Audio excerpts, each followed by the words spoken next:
បាទសួស្តីបងប្អូនបាទនេះគឺជាគេហៅខាងខ្ញុំគេហៅតឡនតនបងប្អូនតឡនតនឬក៏កងកាបស្រូវបាទអញ្ចឹងតឡនតននិងកាបស្រូវហ្នឹងវាហៅតាមតំបន់ឬក៏ភាសាអ្នកភូមិទេបងប្អូនភាសាអ្នកភូមិទេនេះបើសិនជាយើងអ្នកដាក់ស្ទូចដាក់បកាយចាប់វាអាចយកទៅស្ទូចដាក់បកាយបានអញ្ចឹងណាហើយទៅ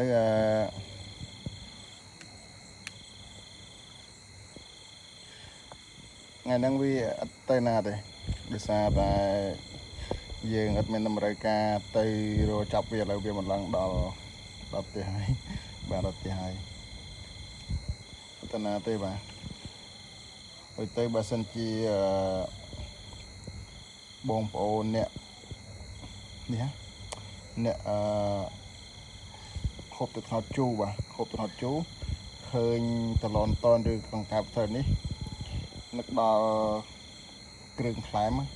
ប៉ុន្តែបងប្អូនកុំប្រមាថកាប់គៀនគេណាកុំប្រមាថកាប់គៀនគេដោយសារតែជីវិតគេមួយជីវិតយើងមួយដែរបាទប៉ុន្តែបើបងប្អូនមានសេចក្តីអនុគ្រោះមានសេចក្តីនៅកណិតជីវិតមួយជីវិតជាមួយជីវិតគេមួយក៏រៀងលំបាកដែរបាទក៏រៀងលំបាកដែរដោយសារតែបញ្ហាជីវិតនៃការរស់នៅសម័យបច្ចុប្បន្ននេះបាទក្រមសីលធម៌យើងប្រើសម្រាប់ឧបជែងជាមួយមនុស្សបាទជាមួយមនុស្សគ្នាឯងទី1ទី2ជាមួយសត្វបាទជាមួយសត្វទី3ជាមួយ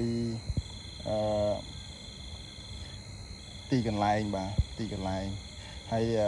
ទី4គឺជាមួយធម្មជាតិបាទអញ្ចឹងធម្មជាតិគឺយើងគិតទៅទាំងអស់បាទប៉ុន្តែធម្មជាតិមួយចំនួនបាទធម្មជាតិមួយចំនួនយើងបានត្រូវបានលើកលែងមកដូចជាកង្កែបស្រូវនេះដែរបាទអញ្ចឹងកង្កែបស្រូវនេះដែរវាក៏មានគុណសម្បត្តិបាទគុណសម្បត្តិហើយទៅវាក៏មានគុណវិបត្តិដែរបាទអញ្ចឹងយើងនិយាយពីរឿងគុណសម្បត្តិវាមុនទៅបាទនិយាយពីគុណសម្បត្តិវាមុនបាទកង្កែបស្រូវនេះបើសិនជាមានច្រើនបងប្អូនមានច្រើនវាអាចជួយស្រូវដូចខែហ្នឹងអញ្ចឹងស្រូវចេញស្រូវផ្កាវាអាចស៊ីសត្វបាទស៊ីសត្វណាដែលស៊ីសត្វល្អិតសត្វល្អិតដែលមកចឹកស្រូវចឹកអីហ្នឹងកង្កែបស្រូវហ្នឹងក៏ស៊ីដែរបាទកង្កែបស្រូវហ្នឹងក៏ស៊ីដែររួចទៅវាស៊ីសត្វទៅវាចេញទៅជាលាមកវាក៏វាអាចជួយជំនួយឲ្យស្មៅឬក៏ស្រូវហ្នឹងក៏វាមានសម្រស់ស្រស់ស្អាតបង្កបង្កើនផលបានដែរបាទបើនិយាយអំពីគុណសម្បត្តិរបស់វាមានច្រើនណាស់បាទមានច្រើនណាស់បាទវាអាចធ្វើឲ្យមនុស្សលោកយើងឬក៏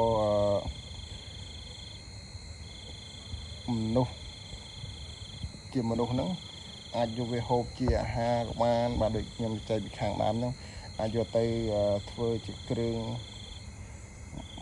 ធ្វើជាម្ហូបបាយធ្វើជាគ្រឿងខ្លែមបាទអញ្ចឹងជាគ្រឿងបរិភោគបាទហើយទៅបាននិយាយពីគុណវិបត្តិវានោះ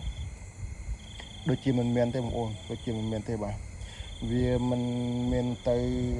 បង្កហានិភ័យដល់ជីវិតមនុស្សយើងទេបងប្អូនមកវាមានបង្កហានិភ័យដល់ជីវិតមនុស្សយើងទេគ្រាន់តែថាហានិភ័យរបស់វានឹងមានតិចតួចមិនវាអាចថាវាដើរទៅលោតចូលទៅប៉ះបងប្អូនយើងភាគតិចខ្លាចដែរបាទខ្លាចដែរអាហ្នឹងចង់ថាគុណសម្បត្តិវាមិនតិចមែនតើបាទអញ្ចឹងដែលថាយើងមានគុណធម៌ដែលយើងនិយាយពីរឿងគុណធម៌រវាងមនុស្សនិងមនុស្សយើងគួរតែធ្វើគួរតែគោរពប៉ុន្តែរវាងសត្វដូចជាសត្វកង្កែបស្រូវឬក៏តឡនតនេះយើងមិនមានគុណធម៌ទេបាទអញ្ចឹងយើងកុំគិតអីវែងឆ្ងាយបាទកុំគិតអីវែងឆ្ងាយបើសិនយើងអាចចាប់វាបានយើងចាប់វាទៅបាទយើងអាចចាប់វាបានយើងចាប់វាទៅ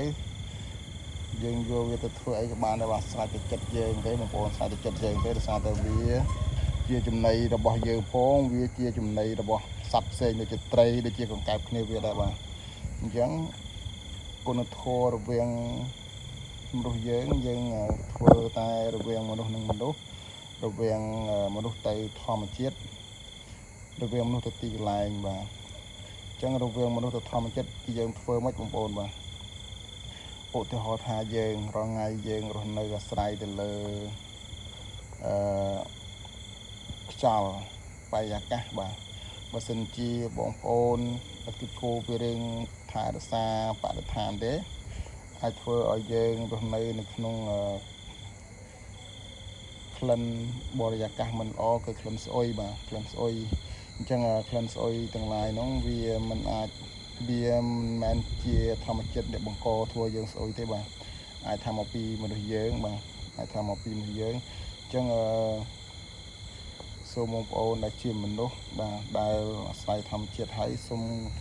កុំធ្វើឲ្យធម្មជាតិស្អុយបាទបរិស្ថានស្អុយបាទអាកាលណាធ្វើទៅបរិស្ថានស្អុយហ្នឹងគឺវាធ្លាក់មកលើខ្លួនយើងបាទទី3គឺទីកន្លែងបាទទីកន្លែងពេលវេលាអញ្ចឹងទីកន្លែងគឺយើងនិយាយទាំងអស់បាទគឺនិយាយទៅលើកលការរស់នៅបាទធម្មជាតិឬក៏អាគារឬក៏យើងនិយាយពីអាគារឬក៏ដើមឈើបាទហ្នឹងក៏ជាធម្មជាតិដែរបាទអញ្ចឹងបើសិនជាយើងនៅក្រោមដើមឈើបាទអញ្ចឹងយើងអាស្រ័យផលពីឈើពីលុបវាឲ្យបងប្អូនកុំហូបចុកឬក៏ពង្រាយបាទឬក៏ពង្រាយឲ្យទៅជាសម្រាមទៅជាផ្លាស្ទិកនៅក្រោមដើមឈើបាទទី2ការរស់នៅក្នុងអាគារបាទអញ្ចឹងបើសិនបងប្អូនរស់នៅក្នុងអាគារហើយបងប្អូនជួយសម្អាតបាទជួយសម្អាតដូចជាការបោះដីបោះអីទៅបាទអញ្ចឹងពាក់ព័ន្ធជាមួយរឿងអាគារនេះដែរបាទគឺធ្វើខ្លួនឲ្យល្អគួរសមបាទធ្វើខ្លួនឲ្យល្អគួរសមយកព្រះអាទិត្យធ្វើជា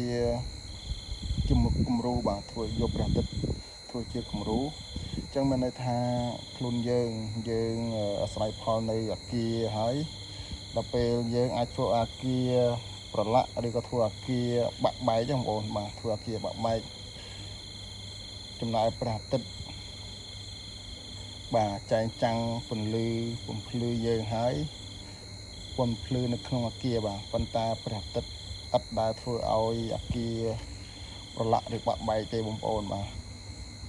នេះគឺជាគុណធម៌រវាងមនុស្សនិងទីកន្លែងបាទទី3បាទរវាងមនុស្សនិងបរិស្ថានឬក៏ធម្មជាតិបាទអញ្ចឹងភ្ជាប់ដូចពីខាងដើមដែរបាទអញ្ចឹងយើងនិយាយជារួមធម្មជាតិបាទយើងបានទៅលើព្រៃឈើសត្វបាទយើងមានសត្វព្រៃបងប្អូនបាទសត្វស្រុកយើងក៏និយាយទេបាទគោក្របីត្រី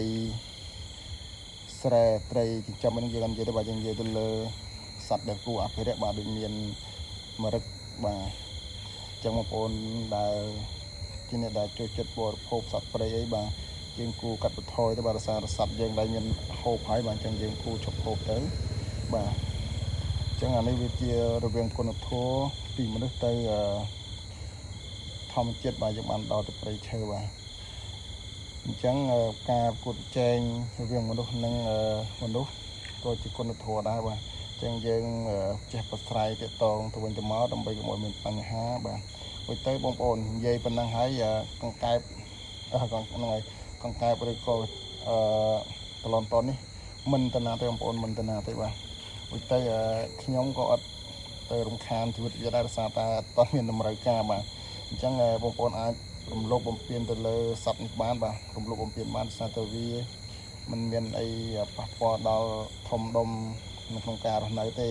វាប៉ះពាល់ដល់ការសម្លាប់ទេបាទហើយទៅការសម្លាប់នេះគឺធំធេងណាស់បាទប៉ុន្តែបើសិនជាយើងជាមនុស្សសាមញ្ញឬក៏ជាក្រវះធម្មក្រហោះធម្មតាបងប្អូនមិនភ័យព្រួយបារម្ភពេកទេបាទបងប្អូនធ្វើទៅតាមកលៈទេសៈតាមពេលវេលាបាទហ្នឹងហើយបងប្អូនវីដេអូនេះនិយាយរៀងវែងឆ្ងាយបាទមិនមានអីច្រើនទេបាទសូមអរគុណសូមជម្រាបលាបាទចឹងបងប្អូន សង្កែបតឡងតនេះយើងទុកវាអញ្ចឹងហើយបាទសូមអរគុណ